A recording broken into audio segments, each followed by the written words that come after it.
최저임금은 모든 노동자에게 임금의 최소한의 수준을 보장하기 위한 제도입니다. 일하는 사람의 인간다운 삶을 보장하기 위한 최소한의 안전장치인 거죠.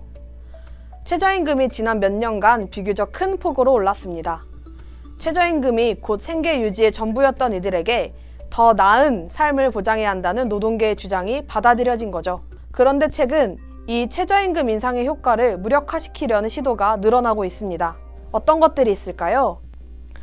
첫 번째로 업종별, 규모별로 최저임금을 차등 적용해야 한다는 주장입니다.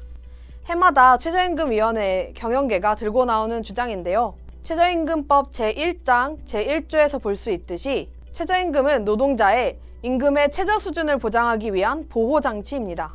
그런데 지금의 차등 적용 주장은 어느 업종을 더 깎자는 주장이어서 최소한의 수준의 임금도 보장받지 못하는 이들이 생겨납니다. 노동자 개인마다, 사업자 업종마다, 규모에 따라 임금의 최저선이 달라진다는 말이죠. 기준을 정하기도 불가능하고 차별과 낙인으로 이어질 가능성이 큽니다. 두 번째로 임금 노동자처럼 일하지만 프리랜서 형태로 계약하는 위장 프리랜서 고용 문제입니다. 이런 경우 프리랜서로 계약하지만 노동자는 실제로 임금 노동자처럼 정해진 사업장에 종속되며 사업장에 출퇴근하고 고용주의 업무 지시를 받습니다. 특정한 형태의 일에 계약을 맺고 업무를 수행하는 프리랜서라고 볼 수 없기 때문에 편법 고용인 것이죠. 임금 노동자와 같이 전속되어 일을 하지만 프리랜서 형태로 계약을 맺게 되면 근로기준법상 노동자로 인정받는 데 어려움이 있습니다. 때문에 각종 수당이나 휴가를 받을 법적 권리가 없으며 고용주가 고용보험과 같은 4대 보험을 가입해 주어야 할 의무 또한 피할 수 있게 되는 것입니다. 세 번째, 바로 초단시간 노동의 증가입니다.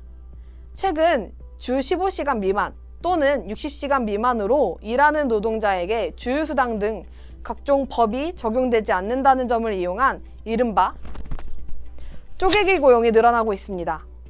노동자들이 기존에 일하던 시간을 나눠 여러 명을 고용하거나 필요한 시간대에 잠깐 고용하는 경우가 많아진 것이죠. 2020년 2월 기준 초단시간 노동자는 96만 명으로 최저임금이 비교적 높은 비율로 인상되기 시작한 2018년부터 더 높은 증가세를 보이고 있습니다. 주변부 노동시장에 더 주변부가 생겨나고 있는 거죠. 초단시간 노동자의 증가에 따른 부작용은 통계에서 드러납니다. 2017년에서 19년 소득 1분위에 해당하는 노동자의 시간당 임금 인상률은 늘었지만 월 임금 인상률은 가장 낮다는 점을 볼 수 있는데요. 최저임금 인상으로 시간당 임금은 올랐지만 초단시간 노동의 증가로 한 달에 받는 임금은 높아지지 않은 거죠.